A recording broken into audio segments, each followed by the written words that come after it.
That is.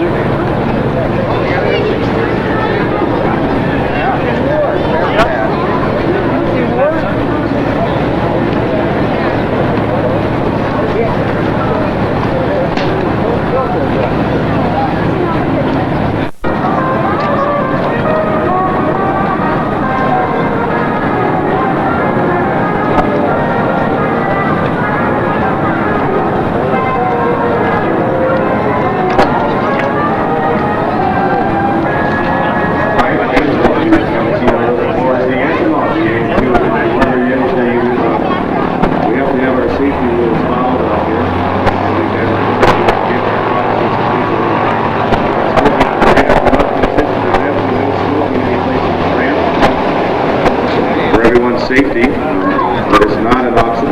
The aircraft are fully fueled and they vent fuel, and oftentimes with the water on the ramp, some of that fuel ends up sitting right there on the ramp. And of course, we're talking about very, very dangerous situations. Any other wrappers you might have in the right places, there are containers throughout the area.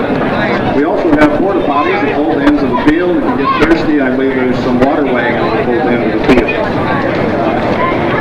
This is the last B-29 left flying in the world. We know at the end of about 1960, the Air Force retired the last of the 29s. After World War II, they were used as bombers in Korea, and later they pioneered some of the aero refueling techniques which are still in use today. But in 1960, the Fortress and the Super Fortress were both retired, and many of them ended up in Aberdeen Proving Grounds or China Lake as targets for weapons tests. And in the late 60s and early 70s, some of those aircraft were discovered, and they were pulled out. Some were turned into static displays. Three were actually made flyable in the 1970s. The cost, of course, and the technical expertise to keep them flying, of course, is very, very great. And the one that you see out front here, BP, the Confederate Air Force, is the only one currently flying. There was another one out in California at Barstow, which was flyable in the 70s, and since they wound it, it's now at Marshfield on display.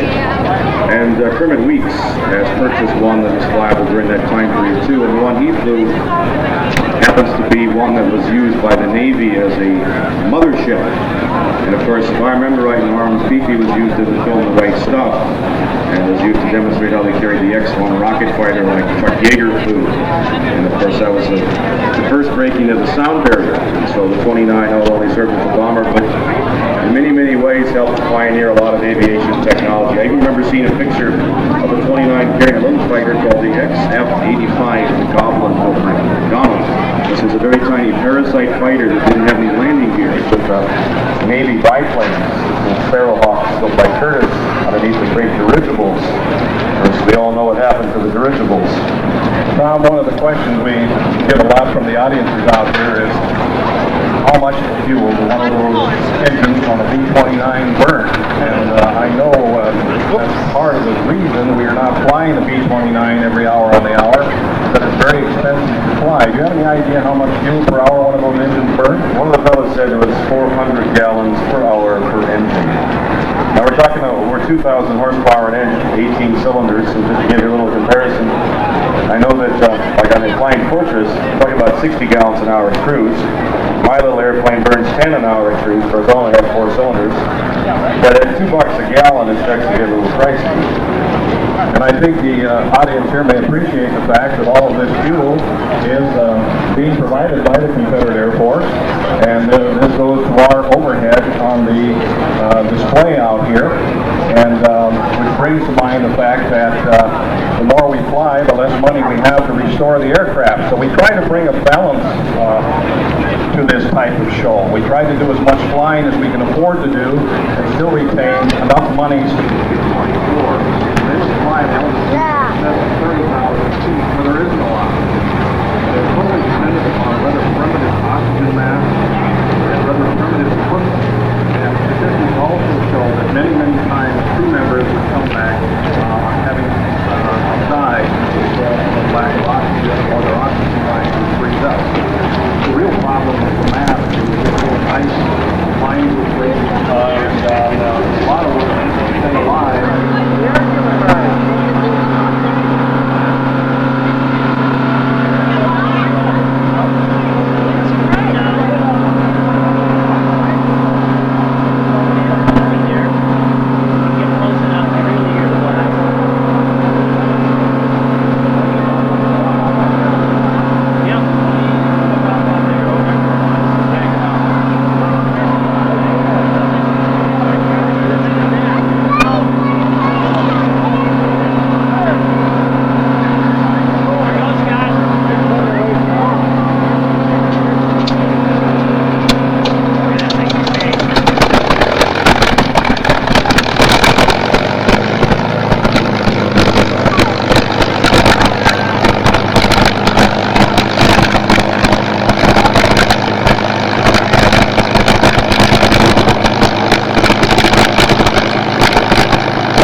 A typical mission that we flew out of England would begin at 4 o'clock in the morning. The sergeant quarters would come by, turn the lights on, and look at you and just shake his head yes, and didn't even have to ask the question. You knew you were on the mission. So the thing to do then was to get up, dress in the cold gray dawn, get on a bicycle or get on a 6x6 truck, go down to the mess hall, have a breakfast of powdered eggs and toast, go on to the briefing room, sit there until the commander came in. We would have a large map with a curtain over it, and we'd sit there and try to ponder where we'd be going today. At that time, when the commander came in and pulled the drapes and we saw where we were going, generally there was a low moan because generally it was clear on the other side of Germany or Czechoslovakia, and would amount for about 11 hours sitting in the cockpit of the airplane. So after we had our briefing, I went out to the airplane. By this time, the armors had been working overnight. They had loaded the bombs, they had loaded the ammunition. We had our briefing as far as our times for start engines were concerned. Start the taxi, take off, join up at a radio beacon over England, and the leader of our group would drop us into the formation stream, and off we would go. At the 10,000 feet, we would go on to oxygen, and we'd be on oxygen until we got back to 10,000 feet on the way home.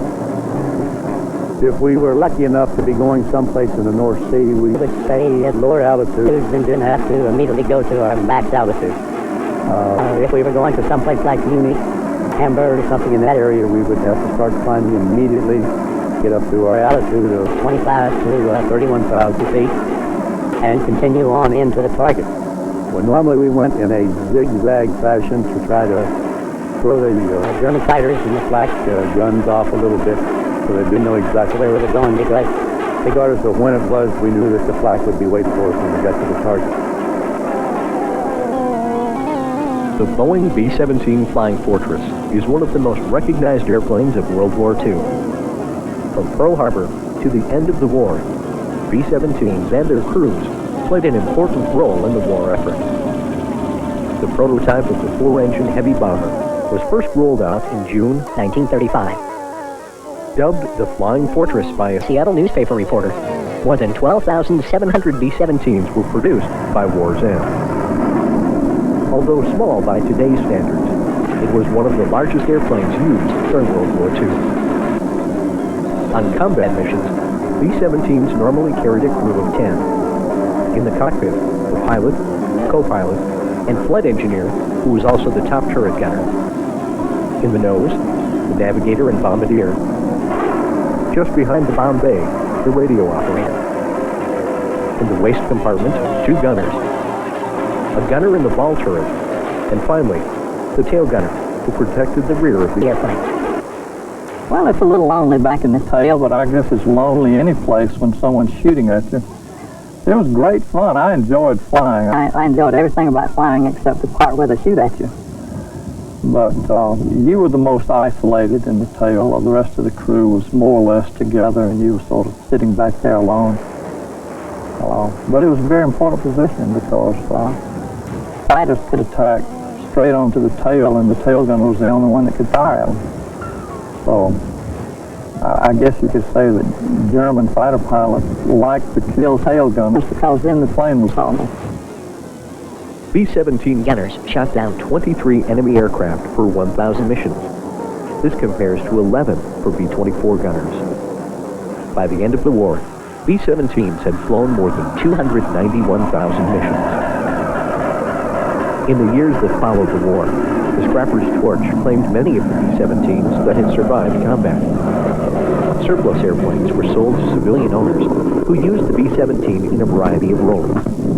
Eventually, the airplanes were replaced in commercial service by more modern, less costly aircraft. Today, fewer than 100 B-17 airframes still exist, while a dozen B-17s remain airworthy.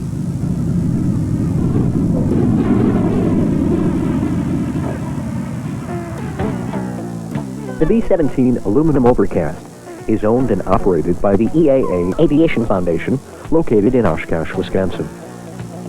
The airplane was delivered to the Army Air Corps in May of 1945.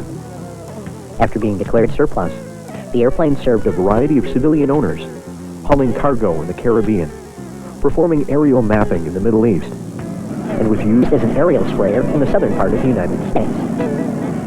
In 1978, the airplane was purchased by Dr. Bill Harrison, who, with a group of fellow investors, donated the airplane to EAA in 1981. When I first got it, one of the first places we went was the Miami Air Races. And right before the races, Tony Guerreri had made arrangements to have some of the markings painted on it and the tail painted red. And George Roberts, who flew P-51s and still does fly P-51s, was flying formation with it. And he flew underneath it, and he said, "My God, it's like flying under an aluminum overcast." And so that was where it got its name. The airplane has logged more than 1 million miles in more than 6,500 hours of flight time. It's currently painted in the colors of the 398th Bomb Group, but retains the nickname Aluminum Overcast. Our restoration process in the last 5 months dealt with 2 different categories. The first being the first 2.5 months were spent in a very intensive airframe inspection, looking for corrosion and subsequent treatment of those areas.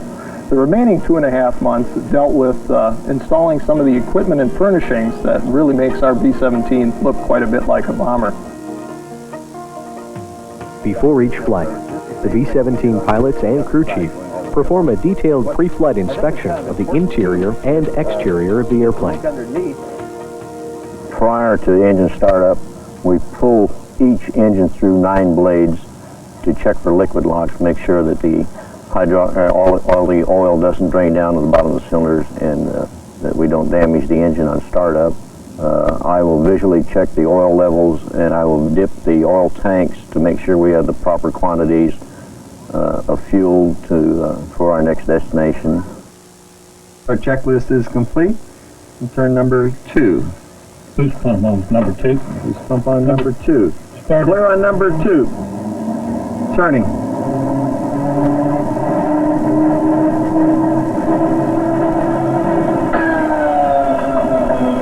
Switch on number 2.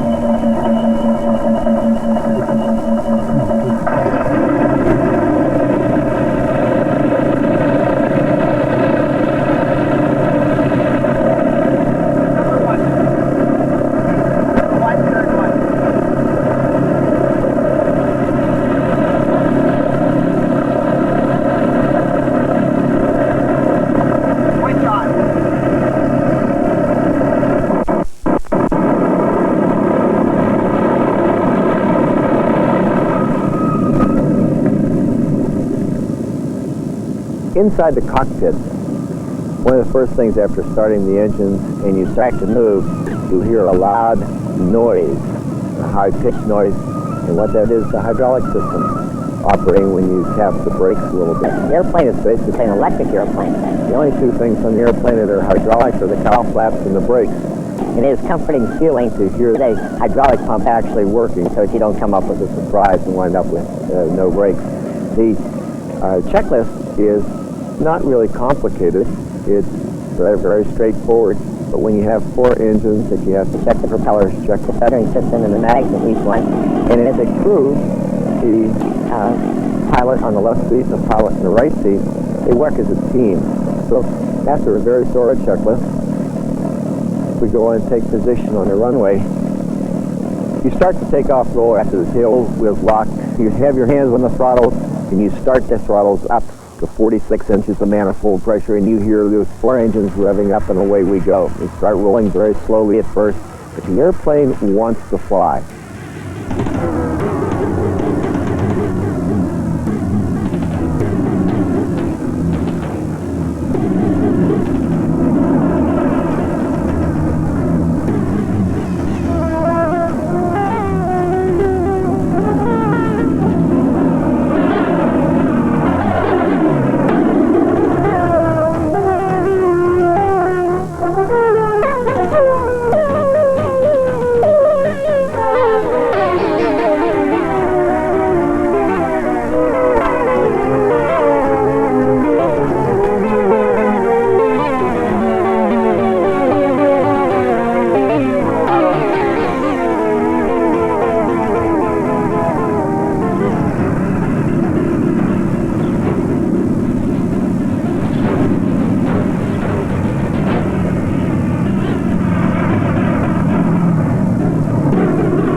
targets were easily identified because there was a black cloud over the target, and that was all on anti-aircraft fire, and we knew we had to fly through that. The fighters were coming up at us, the anti-aircraft, they were trying to get to us, and many of our people were lost on the way into the target. The big thing, of course, was to get our bombs on the target, accomplish the strategic part of it to try to destroy the factories, the manufacturing outlets, the ball bearing plants, the fuel dumps, the marshalling yards at the railroads, things of that nature. And after we dropped the bombs, we were much lighter, and we knew that from that point on, we had a better chance of staying in formation. It was easier to fly, even though we were more tired at the time. And we'd be coming downhill, so we didn't use as much fuel as we used on the way in. And we always felt that until we dropped the bombs, we were working for the government, and after we dropped the bombs, we were working for the wife and kids. And if you made it home from a situation like that, you were very, very fortunate.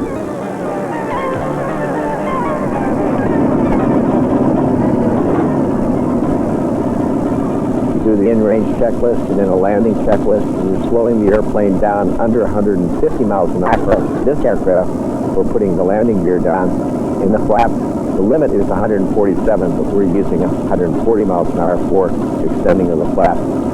And it's just like in any other airplane, you start to slow the aircraft down, you get down to around 120 to 130, and you put a quarter flap out, and you turn the base leg a half and 3/4, or however you spot the landing. And you're aiming for right around 100 miles an hour as you approach the end of the airport boundary.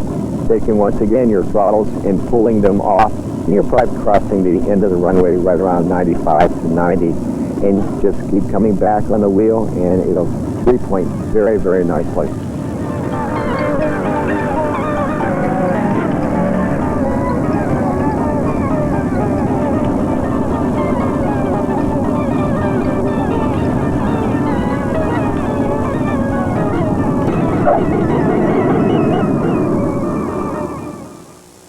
The B-17 means to me a lot of things. It means friendship with so many wonderful people who flew the airplane, people that I did not know. To me, at my age, having the opportunity to fly such a magnificent aircraft is an honor that all too few of us could ever enjoy. In regards to the number of pilots that are current in the airplane that were World War II combat pilots, there's some discussion about that. Many feel that I may be the last of the breed. I don't know. We do know that the majority of the people currently involved in flying aircraft are relatively new to the aircraft. When I say relatively new, that's all from my perspective, because I've been flying it for a little over 50 years now, so anything less than that is relatively new. Flying the B-17 as a female, first of all, the opportunity, once again, was there just as it came along for the WASP during World War II. But when you get right down to it, I kind of forget sometimes that I'm different. I'm just a pilot flying an airplane. It happens to be a lady, and the airplane doesn't know the difference. Having been married for a number of years, we've been very fortunate that we've been able to fly a lot of these old airplanes together. We've flown B-25s together, we've flown B-26s together, C-47s, B-17s, and we've flown Mustangs together. People were always asked, what's it like to fly with your wife? Well, I really don't fly with my wife. I fly with another pilot That happens. to be my wife. An airplane like this is a love affair. You can't say it's anything else. If you look at it as a means of Transportation, you're going to be terribly disappointed. And so the only reason for doing something like this is because you truly love it. And I think it's home now. It's with other airplanes and people who care for it and love it as much as I do. But I don't I think that, well, it's how weak I think will agree that any World War II bomber pilot will feel right at home in this airplane.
At a British flying field, a special assignment for the crew of the Flying Fortress Memphis Belle. No routine bombing mission, but bag and baggage and hasty goodbyes and the prospect of home sweet home. For a captain pilot who has earned his heroic reward, there's a gesture of love and affection by a bomber's hilarious crew. Stripped of his clothes, a gallant captain shorn like a castaway and tossed aboard his ship. The ship whose exploits have kindled the admiration of all America. 25 bombing flights over Germany and Nazi-occupied Europe. 20,000 miles through flak and anti-aircraft fire. Many close calls. For the tail gunner, one was mighty close. Pilot and co-pilot signal okay. And the big battle-scarred bomber, sporting a new wing and a patched-up tail, roars its getaway amid waving farewells.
As war was consuming Europe and Asia, competition was keen for American defense contracts. In the summer of 1934, the Air Corps requested proposals for the manufacture of a new strategic weapon.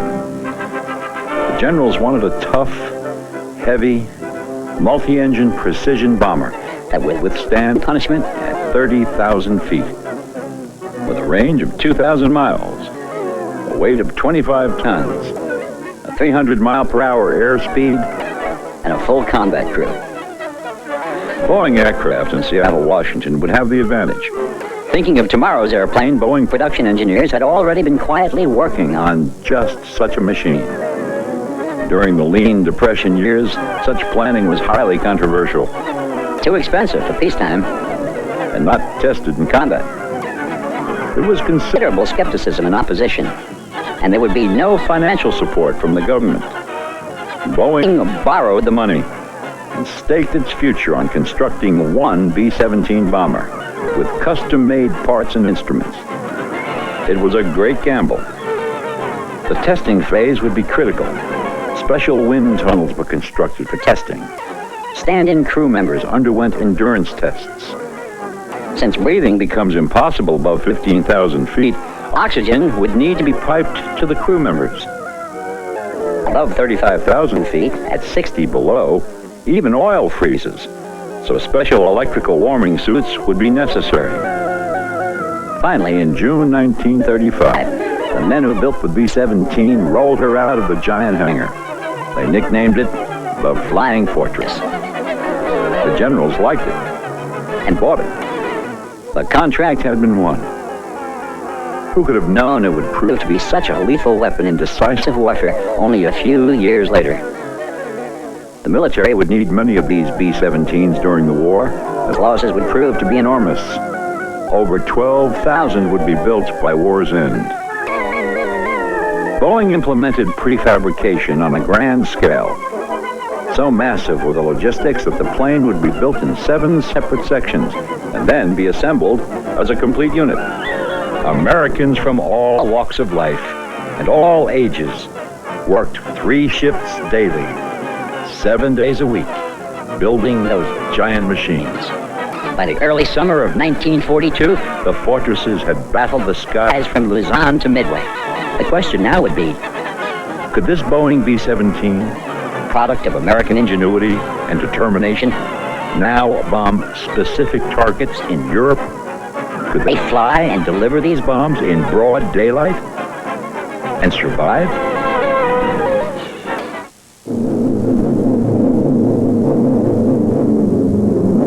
The Army Air Corps required every crew member to complete 25 combat missions. Because of the heavy burden placed upon the men And the aircraft. Only a small number of crews and planes. would make it home. B-17 out of control at 3 o'clock. The first mission we flew in November of 1942 to Brest, France, the submarine pens. We were like kids. We didn't know what we were getting into. We didn't know what war was about, and neither did anybody else from the United States as far as aerial warfare was concerned. So it was a trial and error basis.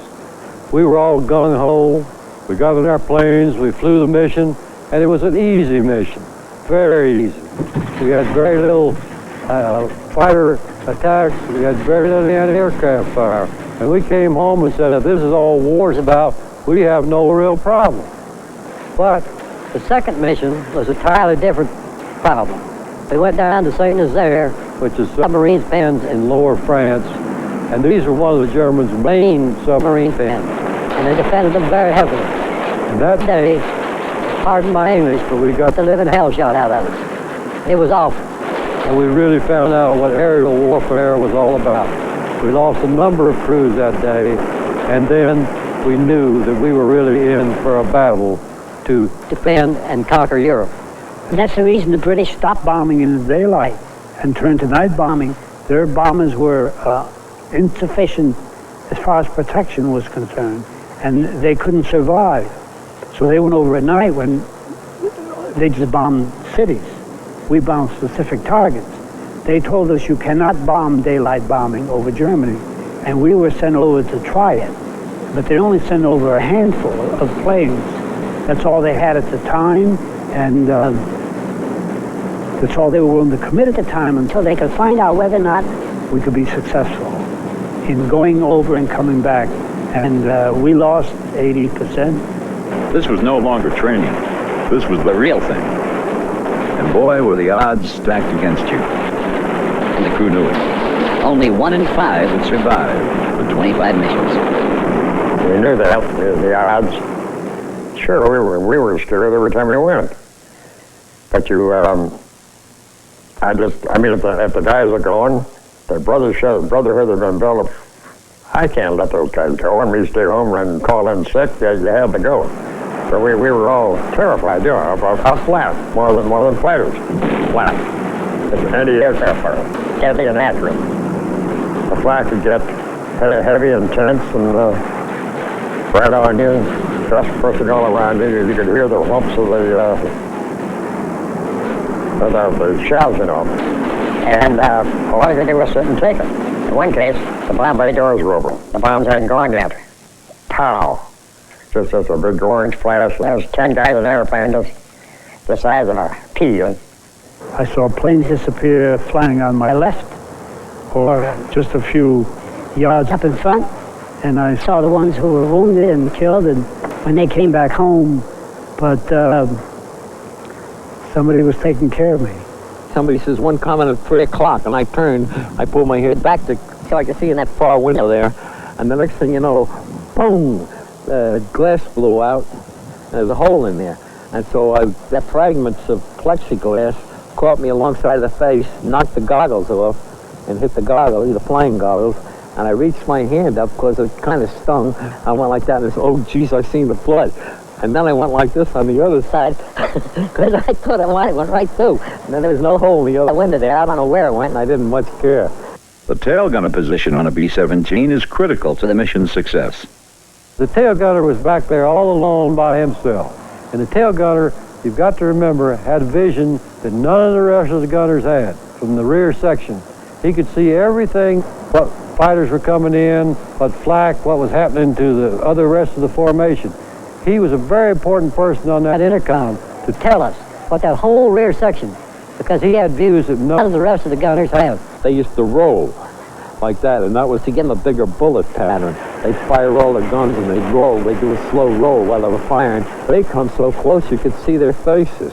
One time in a minute, two enemy times attacked, and I could see the pilots looking. They were just hanging back there like that, and you could see their heads. They came close. Some of them come so close, they hit the ball turret in one plane going underneath. They came right in there. The closest I personally ever came to getting it, machine gun fire right down the center of the ship, top to bottom. About a foot from my foot to the left of me. I'd been over a foot. They would just rip me apart. I remember that one, I sure do. We got hit in the tail section, and we took a dive of approximately 5,000 feet. And I can remember the two waist gunners laying on the floor.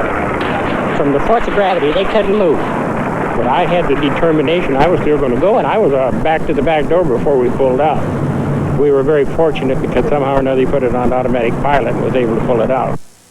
In England, the Memphis Belle was based at Bassingbourn.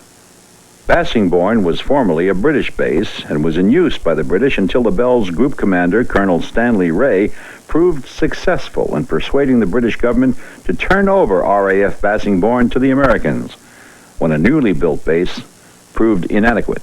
Boy, when we got to that place, we thought we were in heaven. We kind of nicknamed it Bassingbourn Arms. Usually about 4 o'clock in the morning, it seems as usually got woke up, you know. And most of the time, we didn't know if we were going to have a raid or not until the CQ, the charge of quarters guy, he'd come in the barracks like that and start hollering, "Hey, you guys got to go on one today." They'd like to take roll call. But for several months there, when they had a roll call, we just send one guy out, tell him to answer roll call for everybody. At any rate, when they were raid, then everybody knew they had to get the hell out of there and go over to the briefing room. Sure, you were always wondering whether they're going to have what kind of a raid it's going to be. Then they come up, and of course, you told us, these boys, they start pointing out on the map. There it is, and all that stuff. And if it isn't too rough, you don't say too much. But of course, everybody moans if it looks like a rough one. You do a little underground, under your breath, you moan a little bit. But there's nothing you can do about it. After all, you signed up for that damn thing, you got to go ahead. You thought about it a lot going.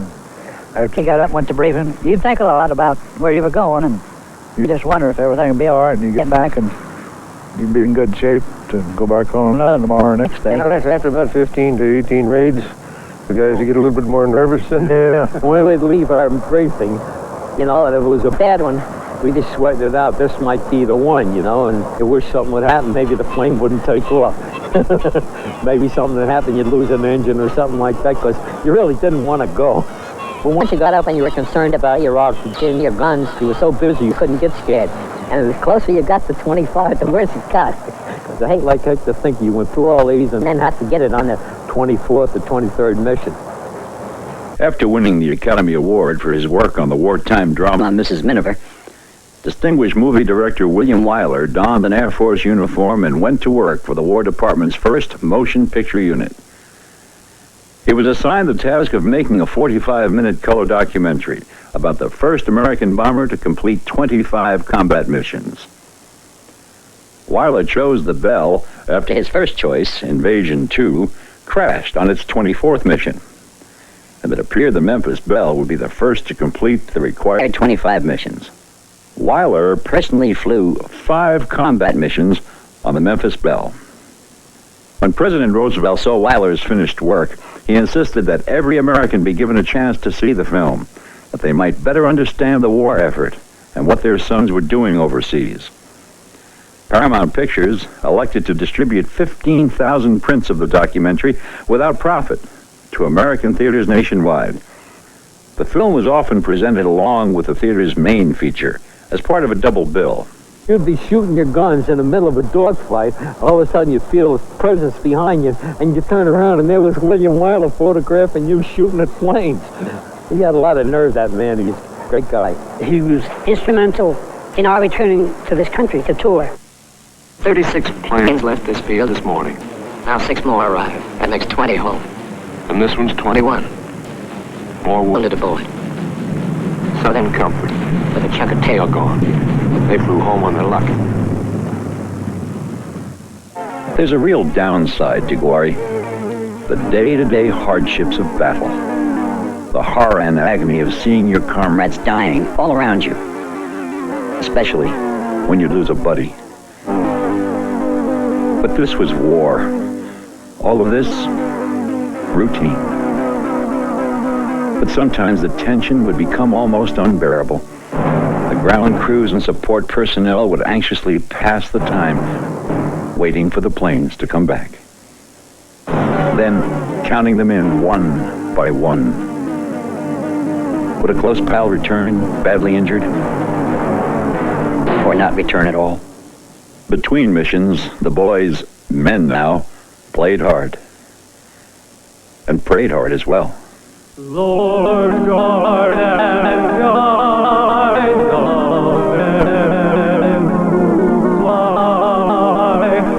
through the great spaces of the sky. The amount of torture and punishment these fortresses endured was simply astounding. And still make it home. How did they make it in? Then the medics would go to work, dealing with a blood-splattered wounded, and your heart would find its way to your stomach. But the Bells was to be a success story, at least for the next few months.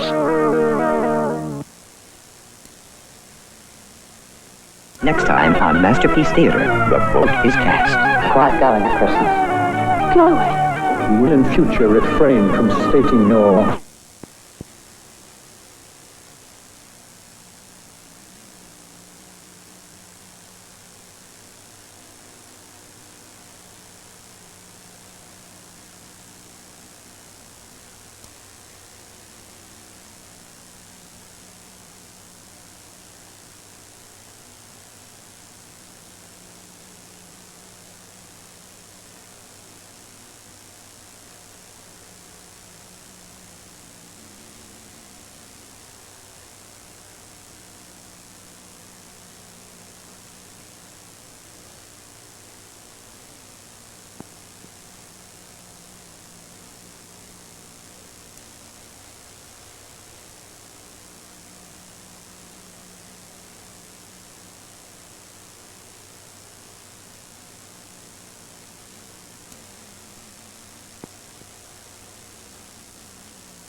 The country. After all, this was their 26th mission. To whip up support for the war bond drive, so important to the financing and winning of the war. They toured the nation, and everywhere they were met by huge crowds and huge newspaper headlines. And hardly anybody could say they didn't know who or what the Memphis Belle was after that.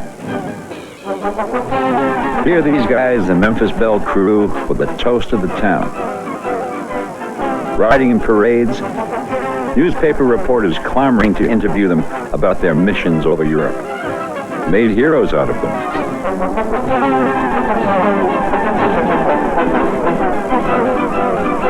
We were all single at the time, and everywhere we went, greeted by dignitaries in the various cities, parades here or there, cocktail parties, and all the social activity we wanted. And it was a wild, wild trip which exhausted us. It started out as a 2-month trip and it was so successful they extended to 3 months, and then they asked us to extend it beyond that, but fatigue had set in. Everybody voted against it. I don't know about everybody else, but I never considered myself a hero. I still don't. I always consider myself a very lucky survivor because like any one of those bullets that came through the tail and everything, I could have had my name on it, as long as it didn't have to whom it may concern. It could have had my name on it. Let's meet the rest of the crew. Here's Bob Morgan introducing the Bell's bombardier. He's the pilot that did the work after we got the plane there far away in. Let me tell you, he did it, and he's got the proof. Captain Vincent B. Evans. Hey, Captain. Only a Texas people. I'm not much at talking. If anyone here from Texas will, they'll understand.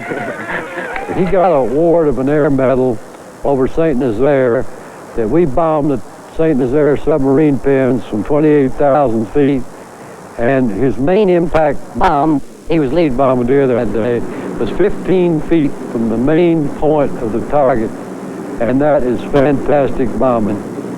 Several years after the war, actually it was 1980, Vince Evans and his wife were flying in a private plane, and something happened. They crashed in the mountains, and both of them were killed. In my lifetime, I met two men who were as outstanding as individuals and unusual and storybook type people. And one was Vin Evans and the other one was Bob Morgan, who piloted the airplane. To me, they were characters out of a novel. And the true things that I know about them, the things that they did were outstanding. the ball turret was one of the most dangerous positions on a B-17. That was Cecil Scott's job on the Bell. Steady with our ball turret gunner. A great little guy. He's the smallest member of the crew. He was an inch so small and me. Never went proud of Scotty. He get down there in the mission, and Morgan calling flight was coming up. I got my eye on him, so you can hear those guns cutlery. He was just cool. I represent Pennsylvania. Plenty good. You're back. You have a good trip? Had a pretty good trip. I guess that's all. He was certainly one of the cherished members of our crew. We lost him about 20 years ago. It was a real blow to the whole crew to see Scotty go on. Chuck Layton was the Bell's navigator. His plans to wed his boyhood sweetheart were about to take shape. It's sure nice for all you people to be here, and we sure appreciate it. I hope we can stay around a little more around Washington and see you some more. Certainly nice of you. I'll turn out. Tony was, we used to call him the baby. Because he was 17. He lied about his age to get in the service. So we consider him the youngster, even though we're only a couple of years older. I just want to thank you for everything, and we've had some swell times in England. And England is a very nice place, but there's no place like America. I guess you all know that. And I'm from Detroit. I think every person in America during World War II was in the war, one way or another, either in France, building a bomber, doing this, doing other things, or they were sacrificing food or whatever to help the war effort. Everybody was in the war, not just the service people. The Bell had a mascot, a black Scotty named Stuka. Stuka flew across the ocean with the crew when it left England for home. She made a 3-month tour of the United States with us. Stayed in some of the finest hotels in the country, and ate filet mignon for dinner. On many an occasion, never dog food. I kept her for the rest of her days. She was a very important part of the crew at that time. After the Memphis Belle completed her 25 missions, all the crew members were given their choice of reassignment. Morgan, Evans, and Quinlan chose and qualified to fly the Pacific on the bigger B-29s. They had hoped to be on the same crew together, but Quinlan ended up on another B-29. Earlier, Morgan had named his B-17 Memphis Belle in honor of his Memphis sweetheart. In the meantime, he had gotten married to a girl named Dorothy, so he named his B-29 the Dauntless Dottie. The lead ship was A-Square-1, Dauntless Dottie. Its pilot was Robert Morgan. Its bombardier, Vince Evans. Remember them? They were the pilot and bombardier, also 25 missions over Germany in a B-17 called the Memphis Belle. After the war bond tour, General Arnold gave us, our 10 crew members, the right to choose our next move in the Air Force. Everybody chose their own particular thing they wanted to do. I had seen the B-29 in Wichita, Kansas, and the B-29 was highly secret at that time. And the minute I sat in the cockpit of it, I said, General, this is what I want. He said, are you serious? I said, yes. And that's how I ended up in B-29. Hansen and Winchell went on to officers' candidate school. The other crew members were reassigned as instructors within their specialty field. But the glory days of the Memphis Belle were now over. She simply wasn't needed anymore.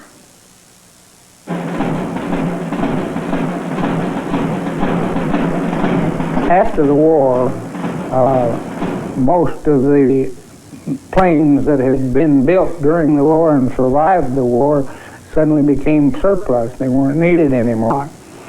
So the government began stacking them up on airfields around the country, and one of the places where they were being collected was at Altus, Oklahoma. Altus, Oklahoma was a depository for some 4,000 suddenly unwanted airplanes. Most of them were headed for the scrap heap, to be melted down and made into toasters and irons and other modern conveniences. One day, a reporter from the Daily Oklahoman, an Oklahoma City newspaper, went to Altus to do a story about this aircraft boneyard. And while he was out there and saw these planes, he spotted the Memphis Belle. There she was, with the name and the girl on it. He took some pictures, then went home and wrote his story. Somebody sent a copy to Memphis to the attention of Mayor Walter Chandler. They found out it could be bought, so they arranged to buy it for $350. The mayor had received a note that the plane, although was fairly flyable, the number 3 engine was leaking oil and not.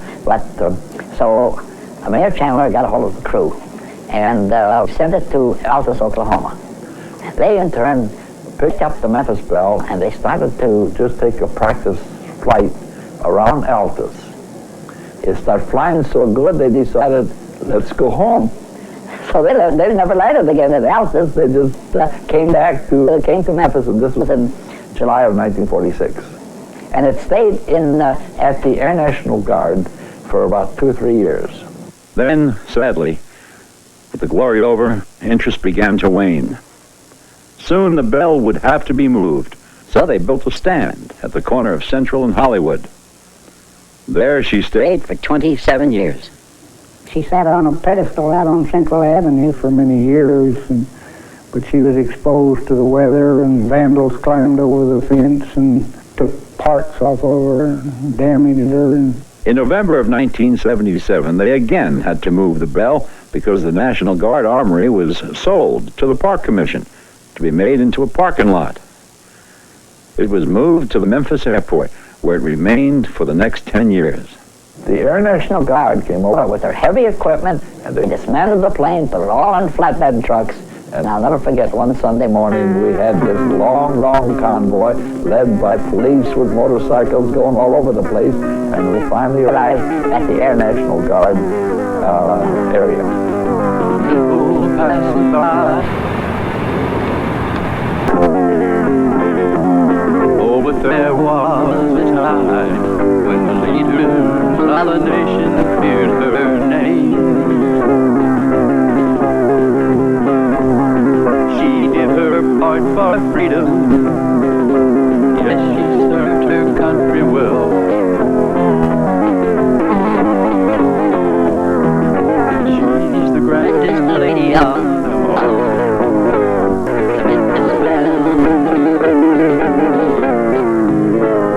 She should be put on a pedestal for all the world to see.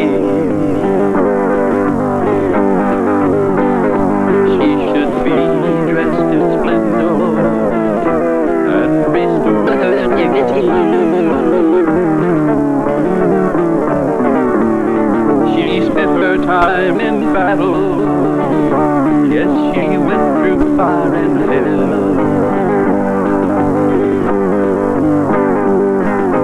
She's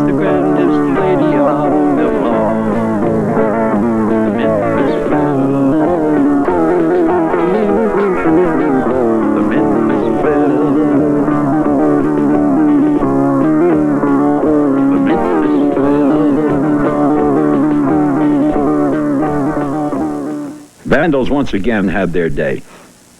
They stole instruments and stole just about anything they could walk away with. In 1967, Memphis businessman Frank Donofrio established the Memphis Bell Memorial Association, intended to preserve the aircraft for future generations. For many years, he was the sole member of the association. What the Germans couldn't do, the Vandals completed. And it was really in a deplorable condition. And I would sometimes climb inside the Bell, and it would just break my heart to see the devastation that the Vandals had done. And it was just something that I thought we'd never going to get this thing to back in condition again. Vandals had managed to get inside the airplane and pretty well strip it down of anything that could be carried away. The metal had deteriorated, the intragranular corrosion had taken place in the structural parts of the airframe, and the aircraft actually was, in fact, in pretty deplorable condition. It was at this point that we started a slow, ongoing restoration of the airplane. The Air National Guard, the Tennessee Area Vocational Technical School all pitched in to help in various aspects of the repair and restoration of this airplane. Now, the Air Force has maintained all this time that this aircraft is not to fly again. And there are other B-17s that are just as old as the Bell that are flying even today. But they, because it's a historical monument, stipulated restore it, do not fix the engines to run, do not attempt to fly. And with that understanding, we went about with a static restoration, correcting the corrosion that had taken place, fixing the control surfaces, re-instrumenting the aircraft. And we basically took the tack that the airplane was going to be restored back to the condition it was in on its last mission over Europe. And that has been the focus of our efforts up until this day. Restoring the airplane little by little, putting equipment back on that would normally be on a mission, restoring systems such as the electrical system and oxygen system. Even though they might be cosmetic restorations, they would reproduce what the airplane would look like. Finally, in February of 1986, I received a letter from Colonel Richard Upstrom, who was the director of the Air Force Museum. And in the letter, he stated in no uncertain terms, either Memphis is going to do something to house and protect the Memphis Bell, or we are prepared to dismantle it and take it back to Dayton, Ohio. Well, about that time, I thought, well, these people aren't fooling. A citywide fundraising campaign was launched, and it was a great success. In 1986, in 4.5 months, we raised $576,000. We received $100,000 from Federal Express. We received $100,000 from Boeing, $150,000 from the city of Memphis. But the one that really helped us with the public was Hugh Downs and 2020. Hugh Downs came out here. They spent a week, sat in the plane, had it filmed. It had all the elements of the kind of thing that I think our viewers like. It's got nostalgia. There is an element of patriotism in it, which is in the air nowadays. And it's a fascinating drama between whether this reverts to the Air Force, and goes to the to Wright-Patterson Museum, or whether people of the city of Memphis can hold on to it, which I kind of hope, along with Colonel Morgan, that they do. That time of year again, time for the great QTV auction. The bidding begins soon. Groundbreaking ceremonies kicked off a new campaign to conceive and promote a major dedication ceremony for the Bell. Our new home would be on the banks of the Mississippi, near downtown Memphis, Tennessee. Once again, the plane was disassembled and moved by flatbed trucks to the permanent new home. The wings proved to be the most difficult. They had to be lifted by crane over the north gate of the island. Because of the Bell's gigantic wingspan, they had to be assembled in place before the pavilion could be completed, before the white nylon parachute could be added, and before the finishing touches could be completed by the many dedicated volunteers from the Memphis Bell Memorial Association. Tony Starcer painted the original Petty Girl on the Bell's nose. Unfortunately, Tony died a year and a half before the dedication. So Phil Starcer, his nephew, did the honors in his place. Phil Starcer who was a fairly good artist, not as good as Tony, but he was a good artist, and Phil Starcer came in, and he is the one who painted the Peavy girls on the plane today, that are on there today. The other items that are on the plane, you've seen the bombs and all the things like that. We had other individuals do it. With the exception of the 25th bomb, was painted by Joe Jambrone, the crew chief, the original crew chief of the Memphis Belle. As a matter of fact, he duplicated what he did in 1943 when he painted the original 25th mission bomb on the Memphis Belle. Bob Morgan was reunited with his wartime Memphis sweetheart, Margaret Polk, who had provided inspiration for the naming of the plane. Margaret had become famous as the real-life Memphis Belle, and always made herself available to assist Frank Donofrio in fundraising activities. We're in the money. Margaret Polk was like a sister to me because she and I would go all over the country practically presenting the Memphis Belle. No matter where I asked her to go, she was always available. We lost Margaret in 1990, and it was really a very sad day for me and for quite a number of other people here in Memphis because she was the real Memphis Belle. 06, please, 17, Roger. Let me know when you're ready to come back in. The highlight of the dedication of the Memphis Belle on Mud Island in 1987 was an air show. We decided, we had the wild idea, wouldn't it be great if we could get all the B-17s in the world that are flying to come in to honor the Memphis Belle? Well, in actual fact, there were 9 flyable B-17s in the world, 1 in the United Kingdom and 8 in the United States at that time. And so we began efforts to get the owners and operators of these aircraft to bring them in for the air show. Well, we found out what the cost would be, roughly $2,000 an hour, flying time from origin to destination and back. That's a pretty heavy figure, but after I told these folks what the purpose of the air show was, what that ended up was that the pilots brought their airplanes in for cost only, which considerably lowered the price. Of the 8 flying B-17s in the United States, 7 showed up. This created the largest formation, the largest gathering of B-17s since World War II.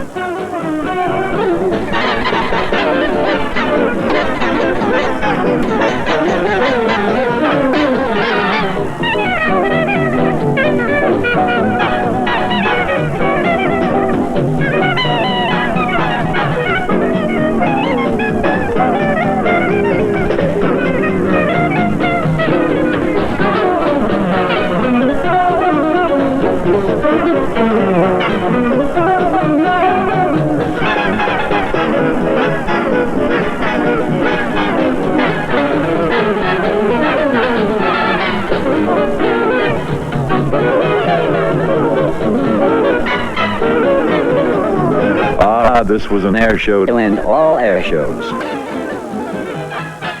What a sight it was. The giant B-17s posing for the crowds that came out to take it all in. They came all right, young and old alike. Here was a chance to see these vintage weapons up close, to touch them and climb inside. Even sit in the nose cone.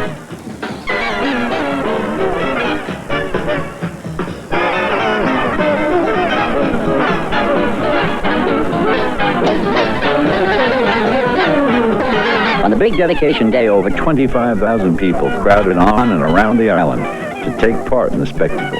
In 1967, it was one man, one fellow who saw how important it was to save this aircraft. And now we see the fruition of all the work that he's done. Please welcome, take a round of applause to the founder and the president of Memphis Belle Memorial Association, Mr. Frank Donofrio.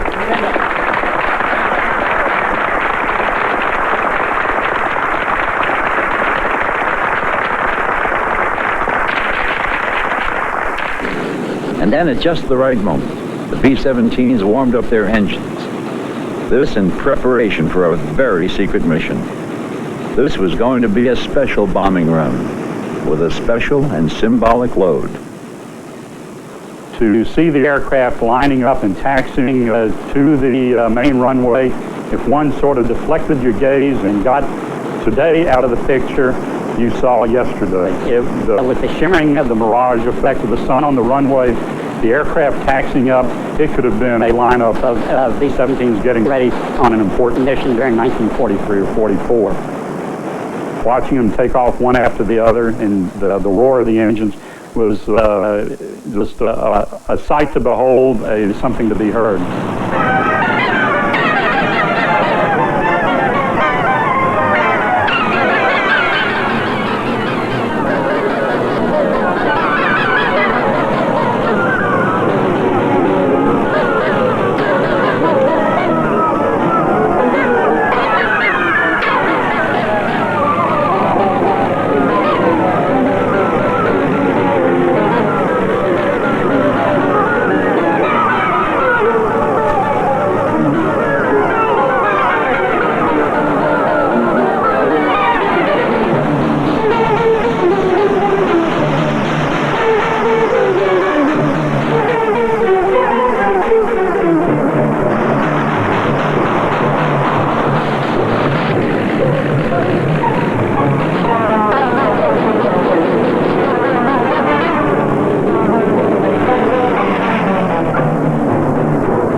Whoever the bombardier was that day, I don't know how he figured it out, the drift of the wind and everything, but it couldn't have been more perfect because those flowers just drifted down right on top of the Memphis Belle and the people standing around. I don't know how he did it, but he did it.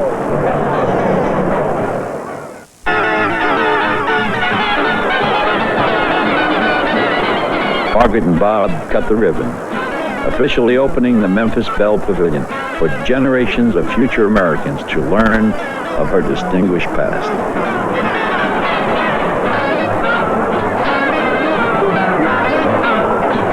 The crowds were all over the Belle, like ants at a country picnic. Photographers had a field day, as Margaret and the crew did what they could to recreate a famous picture taken during the war.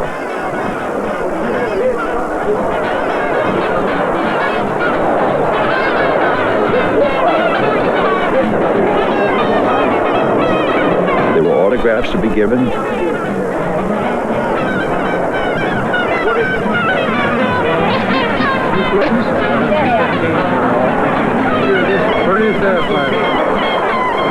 More honors to be bestowed.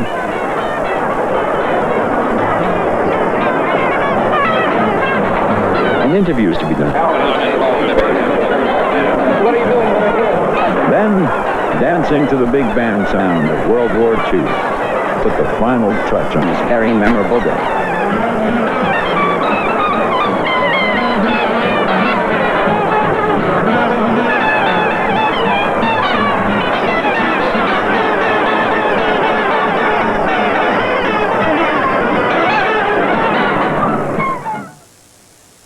Over the years, and filtered through time, our history often becomes distorted.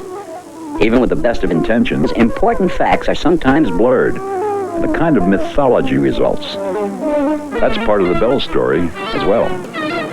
In 1943, as part of the Belle campaign, the government printed a small booklet, classified restricted, called 25 Missions, intended to tell the story of the Belle and her crew. The booklet contained certain inaccuracies, which were then perpetuated through official speeches and actions.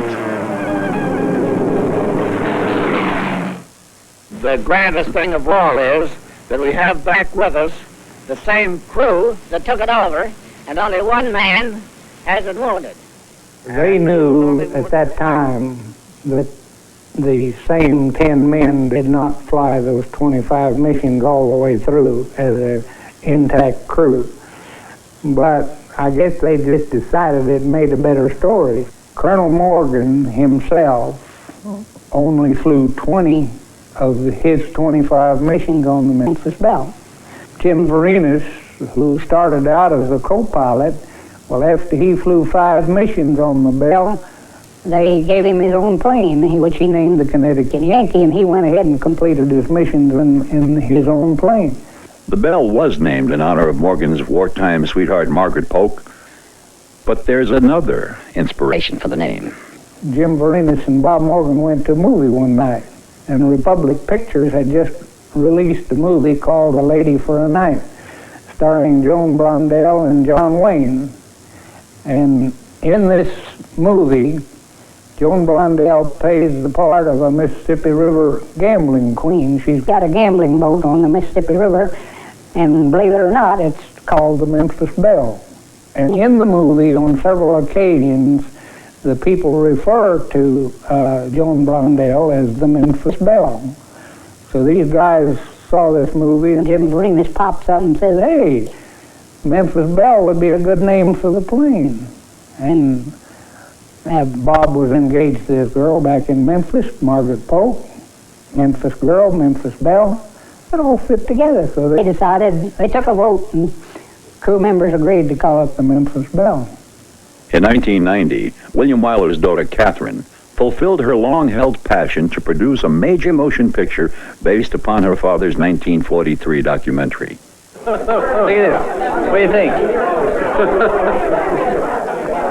One of the most fun things I ever did was calling the Memphis Belle veterans and inviting them to come to our location.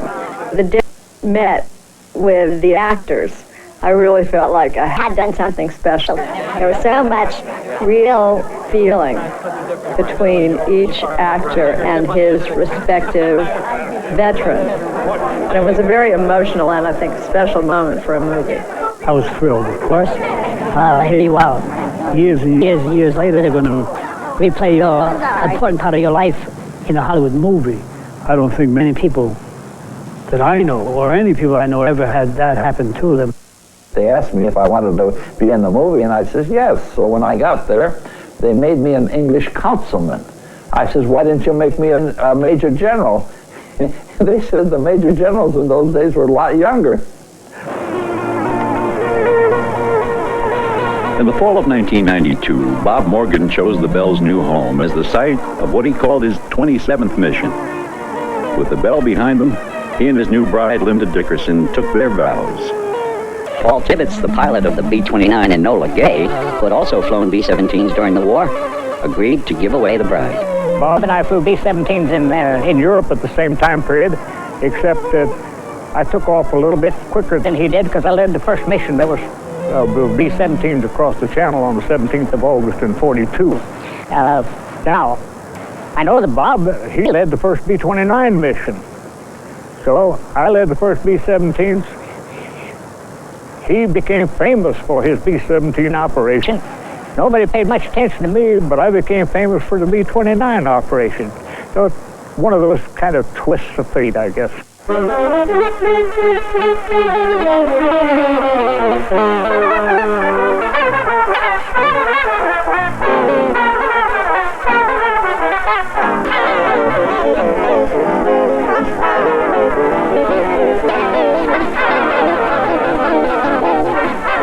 Once again, the Belle was a success story.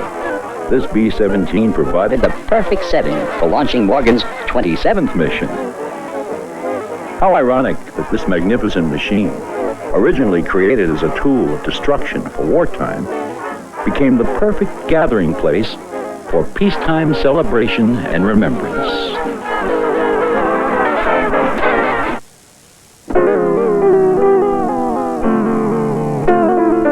The Belle's finally home now. Home from an odyssey spanning 50 years. And it's been quite a journey for this old warbird.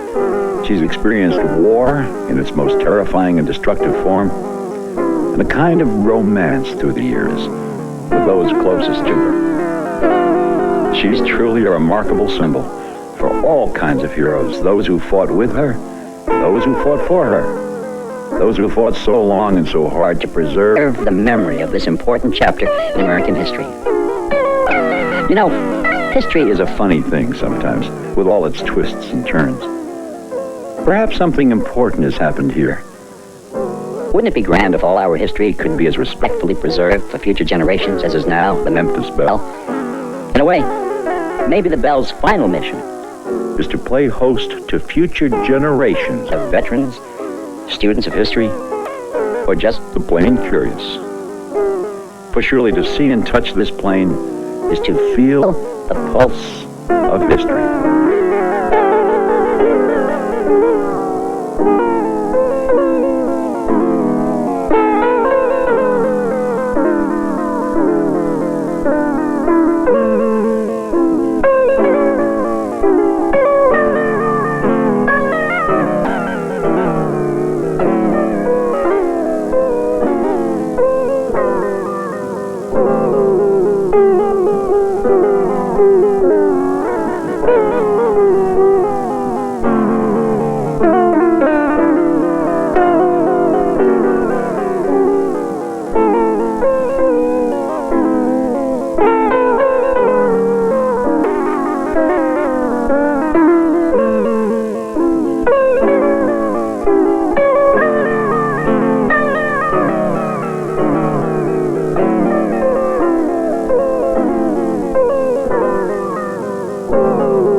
Okay, Bricketeers, we have a very special guest with us today.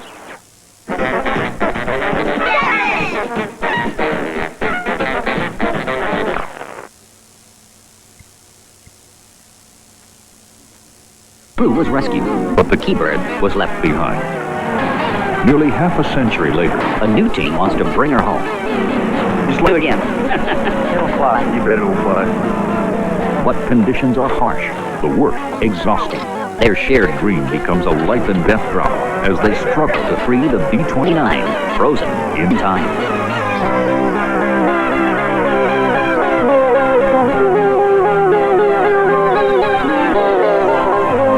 Funding for NOVA is provided by Merck. Pharmaceutical research, improving health, extending life. Merck, committed to bringing out the best in medicine. And by Raytheon. Through technological innovation and air traffic control systems, Raytheon helps bring people safely together around the world. Raytheon, expect great things. Major funding for NOVA is provided by the Corporation for Public Broadcasting and by annual financial support from viewers like you.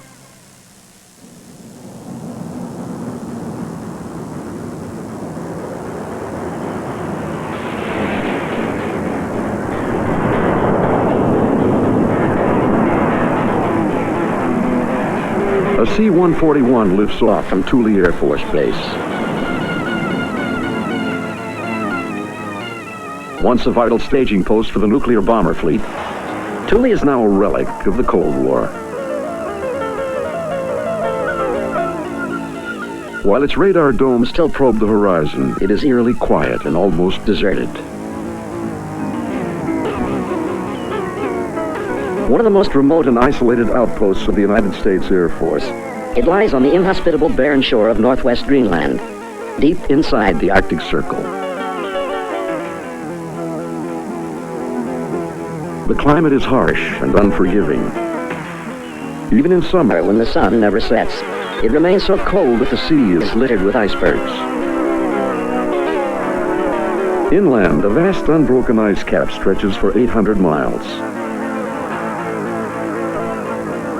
The weather changes hourly, from bright sun to dark menacing storm clouds with gale force winds. 250 miles north of Thule lies another relic of the Cold War, an almost intact B-29 bomber. This plane, nicknamed the Keybird, became lost and crash-landed while on a secret mission. The crew was rescued, but the Keybird would lie here abandoned for almost 50 years. When the B-29 first flew in 1942, it could go higher and farther than any other bomber. In the war against Japan, it traversed the Pacific and crested the Himalayas.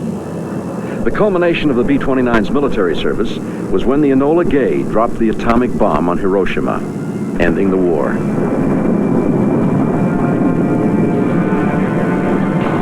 Nearly 4,000 of these planes were built, but now less than a handful remain. If the Keybird could be recovered from this Arctic wilderness, it would be a unique treasure of aviation history, probably worth a great deal of money. Daryl Greenemeyer, a former test pilot, has been working on a bold plan to rescue the B-29 and fly it back home. Daryl has flown higher and faster than most other living pilots. He had once been a test pilot on the U-2 spy plane and its replacement, the SR-71 Blackbird.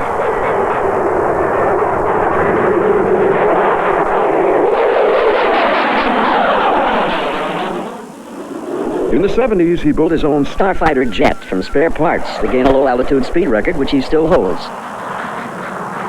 An accomplished pilot and engineer used to taking risks. If anyone could pull this off, it was Daryl. It really is a unique opportunity. It may be the only airplane in the world that I can think of that's been sitting somewhere for 50 years that you could actually get in and potentially fly. It's just in a faraway place. That's the reason it's available.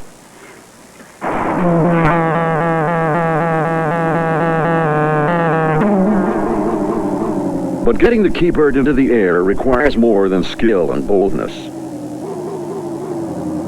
The bulk of the heavy supplies and machinery that Daryl would need has to be carried to Thule on the annual supply ship. A 5-ton bulldozer will be needed to build a runway for the B-29. Bulky new tires and propellers are also required, along with 4 massive reconditioned radial engines. All of this equipment has to be carried north over the 250 miles of desolate Arctic landscape that separates Thule from the bomber. Daryl's solution is a 1962 Caribou, another of his salvaged wonders. It's basically a short field, short landing and takeoff airplane, and it's made for unimproved fields. They use it in Vietnam a lot. And it's a pretty rugged airplane. It's ideal for this sort of thing.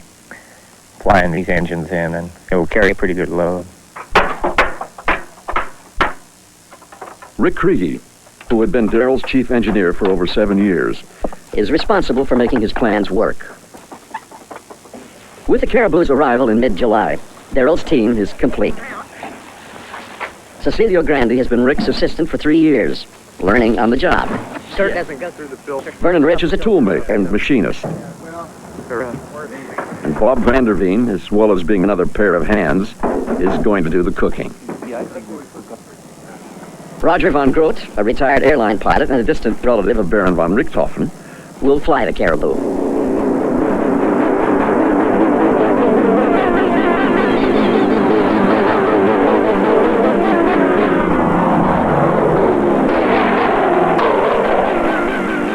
Darrell and the others take off from Thule.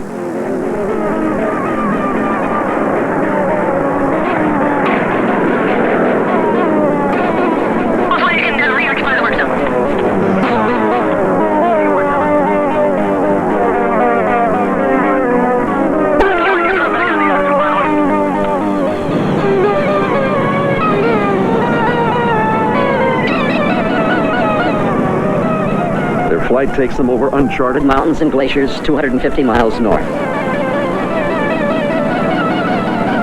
It is a risky journey into the unknown where the chances of rescue are slim. Finally, they come to the valley where the B-29 came to rest.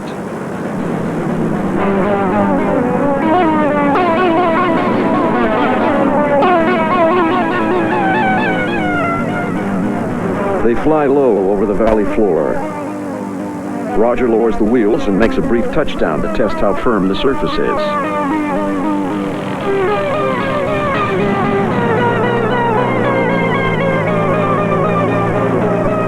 It seems fine, so they go around and come in to make a landing.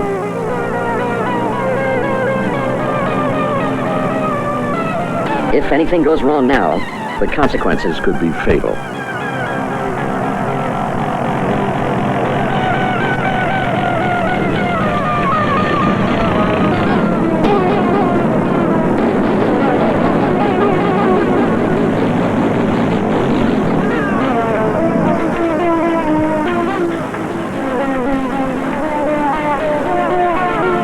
But they make it.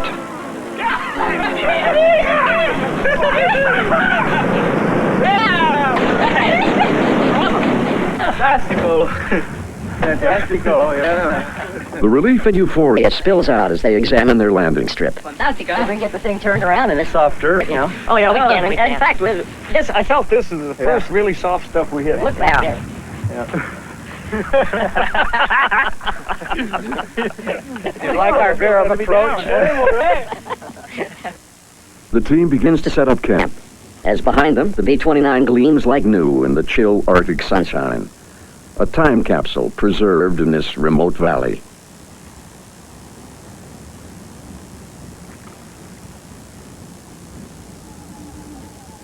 All around is evidence of the remarkable story of the Keybird's last crew. For them, landing here had been nothing to celebrate. It had been the start of a frightening 3 days. I honestly didn't think we was going to get out of it. I had made up my mind on the way down that this is no dream. This is reality. Face it, and accept it. We realized once we're out, the plane was not on fire. That was the main concern. Arnett made a hell of a good landing, and the airplane was intact. Nobody was hurt in the crash landing, but they were stranded in a deadly climate miles from anywhere, not knowing if they would be rescued. The biggest concern, I was too busy, frankly, wanting to get a position in to the search airplane so somebody would know where we were. That was the big thing, establishing our position and finding out where the hell we are so we could be rescued. Our spirits are high. We knew we were going to get out. There wasn't one guy that didn't feel like we weren't going to make it. But I remember the cold and no place to go to get warm. That's the thing that I remember mostly about it. On the second day, an Air Force plane found the Keybird. The greatest we felt was when that plane flew overhead with the supplies and they knew where they actually physically spotted us. That was the greatest feeling. A day later, a plane landed beside them and flew them out to safety. Now at last, the Keybird was going to be rescued as well. I've got torn feelings. Everybody's excited about getting it out, and I can make a lot of money on it apparently, and everybody's gonna look at this airplane, it's great and all that. But somehow it's something like going into an Indian grave. As far as I'm concerned, I kind of feel like it belongs up there.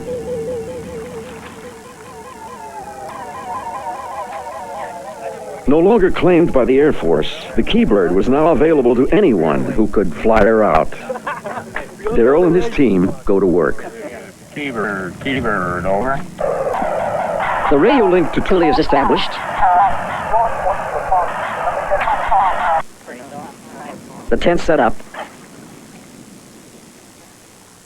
And Bob starts work on recovering the damaged rudder, which, despite the aluminum construction of the B-29, had been covered in fabric. Then, as the Caribou taxis to return to Thule, their precarious situation is brought home to them. Darrell was trying to taxi around. I was out watching, and then he got going a little bit, and the nose wheel just went all at 90. Both tires rolled off, rolled off the rim, lost all their air. I thought we were stuck there.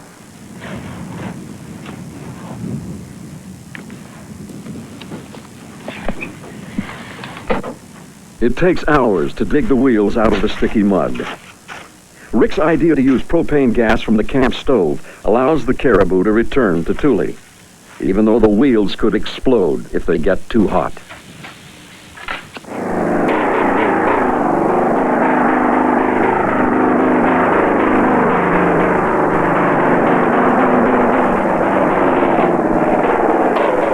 The plane takes off, leaving Rick, Bob, and Cecilio behind. Once at Thule, they refill the tires. Don't make any sparks. Just don't make any sparks. It is vital to get the bulldozer up to the B-29 and improvise a runway. But the Caribou will be seriously overloaded, and as Darrell inches the bulldozer onto the plane, Roger is concerned. It's a little bit higher risk than I really thought it would be, because Darrell managed everything to the limit. If both engines run, it'll get off the ground. If one engine quits, we're just going to have to crash straight ahead because one engine's not going to carry the load.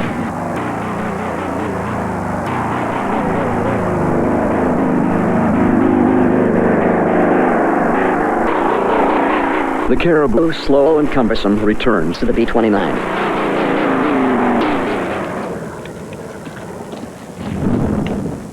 Rick lights a bonfire so that Roger knows the wind direction for his landing.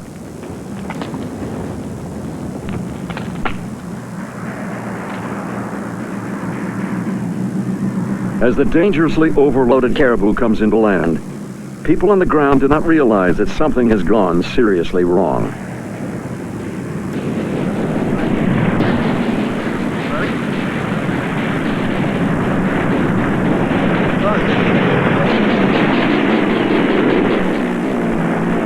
The flaps had failed, and Roger had nearly lost control.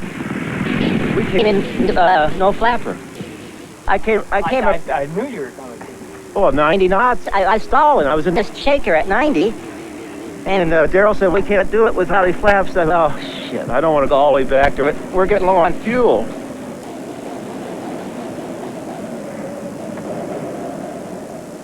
The Caribou has plowed into the soft earth. Another inch and the propellers would have smashed into the ground. Disaster had been narrowly averted.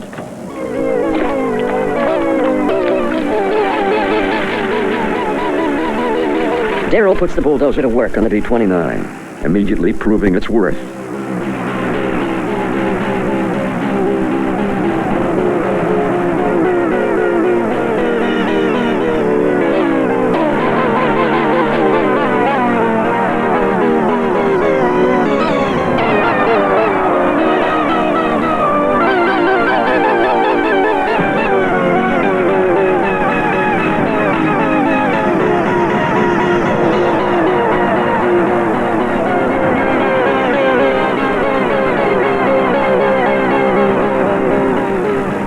The Keybird is back on dry land for the first time in half a century. I never say we got it,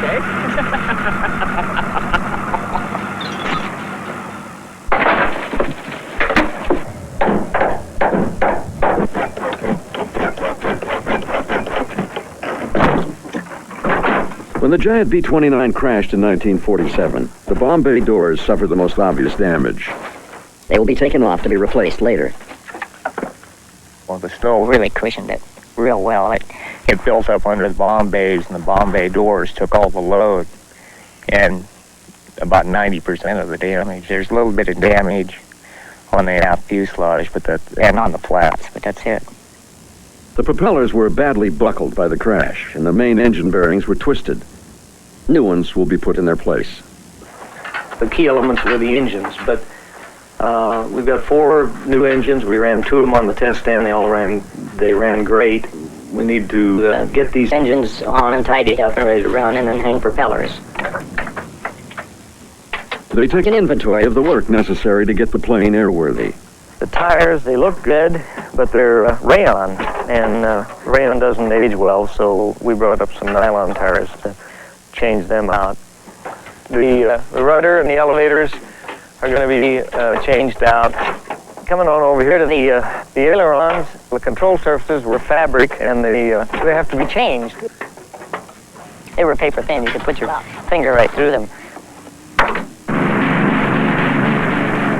The summer here is very short, so time is of the essence, and Darrell has a limited budget. He planned to make a round trip in the Caribou every 2 days to fly in the engines and parts from Thule. The weather so far has prevented this. Darrell hoped the whole project could be finished in a month, but 2 weeks have passed, and he has yet to fly a single new engine out of Thule.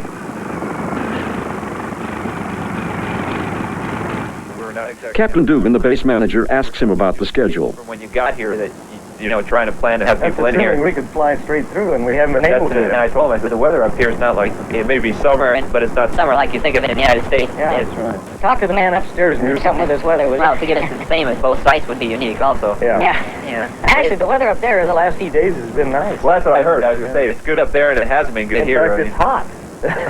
Yeah, it's actually hot sometimes, like 50 degrees. And no wind.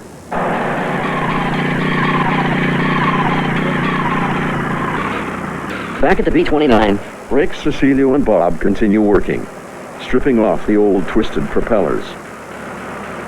Rick designed the hoist from old photos of B-29s being field maintained during the Second World War.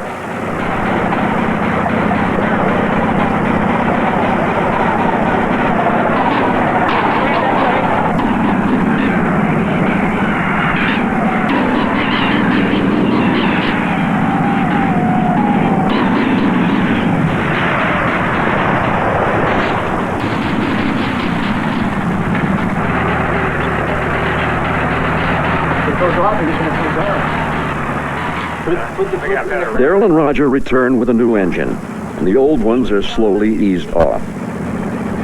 I like that. It's real easy. Go forward.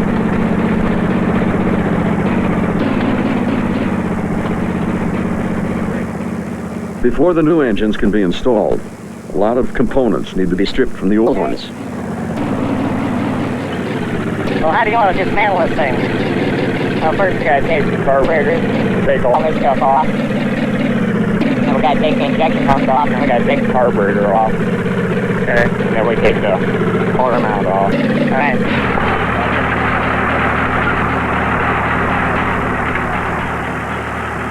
Eventually, a small production line is set up, as old engines are dismantled to be taken back to Thule, and the new ones are made ready to be hoisted back into place on the old engine mountings. The engines themselves are massive 18-cylinder radials, the most powerful ever built. Changing these huge engines in a warm hangar is difficult enough. Doing it in the middle of the Arctic will be a back-breaking task.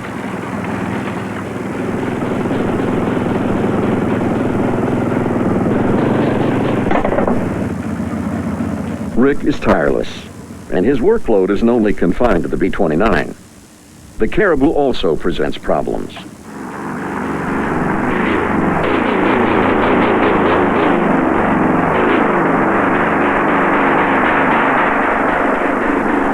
The Caribou takes off on its third trip to Thule.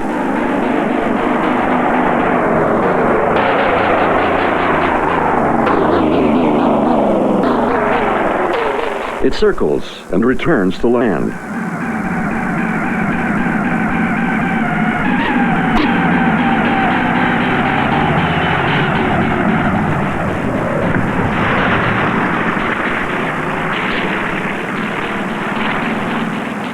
Roger thinks there may be an engine fire. As soon as I went to cruise power, the light came on and it was flashing. And I went back and looked at the engine. I didn't see any smoke or anything, but I was reading in a book where they said you can get some fires internally with no smoke evidence. So I always thought it was prudent to come back with the maintenance